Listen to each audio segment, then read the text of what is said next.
നമസ്കാരം. മലയാളി വാർത്തയിലേക്ക് സ്വാഗതം.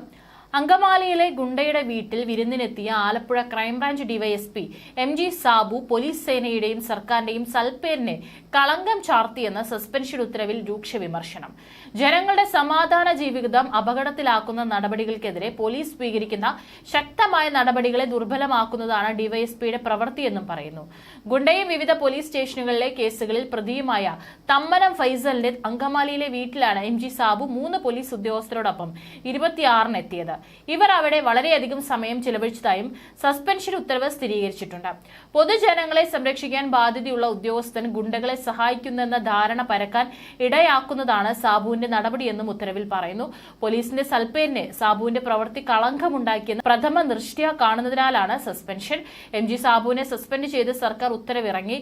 ഗുണ്ടയായ ഫൈസലും പോലീസ് ഉദ്യോഗസ്ഥനായ സാബുവും തമ്മിലുള്ള അവിശുദ്ധ കൂട്ടുകെട്ടിനെ പറ്റി സ്പെഷ്യൽ ബ്രാഞ്ച് വിശദമായി അന്വേഷിക്കുന്നുണ്ട്. ഇവർ തമ്മിൽ സാമ്പത്തിക ഇടപാടുകളും ബിസിനസ് പങ്കാളിത്തവും ഉണ്ടായിരുന്നതായാണ് പുറത്തുവരുന്ന വിവരം. ഫൈസലിന്റെ വാഗമണിലെ റിസോർട്ട്, കൊച്ചിയിലെ ശുചിമുറി ക്ലിനിക്, ടിപ്പർ ലോറി, പലിശ ഇടപാട് എന്നിവയിൽ പല പോലീസ് ഉദ്യോഗസ്ഥർക്കും പങ്കാളിത്തമുണ്ടെന്നാണ് അറിയാൻ കഴിയുന്നത്.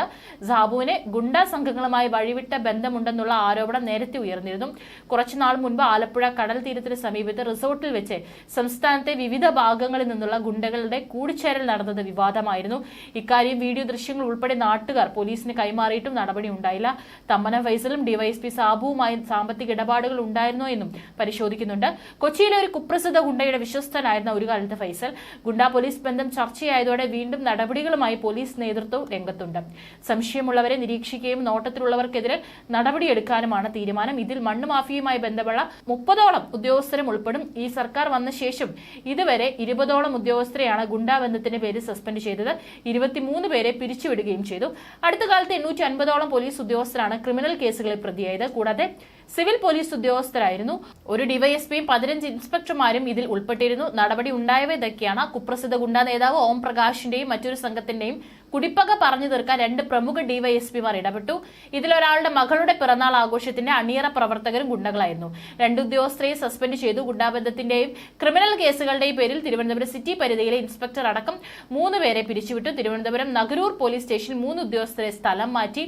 പോലീസ് അസോസിയേഷന്റെ നേതാവും നടപടിക്കിരയായി. മംഗലാപുരം സ്റ്റേഷനിലെ SHO അടക്കം മുഴുവൻ പോലീസ് ഉദ്യോഗസ്ഥരെയും സ്ഥലം മാറ്റി. കണ്ണൂരിൽ മണൽ മാഫിയ ബന്ധത്തിന്റെ പേരിൽ 7 ഉദ്യോഗസ്ഥർ നടപടി നേരിട്ടു.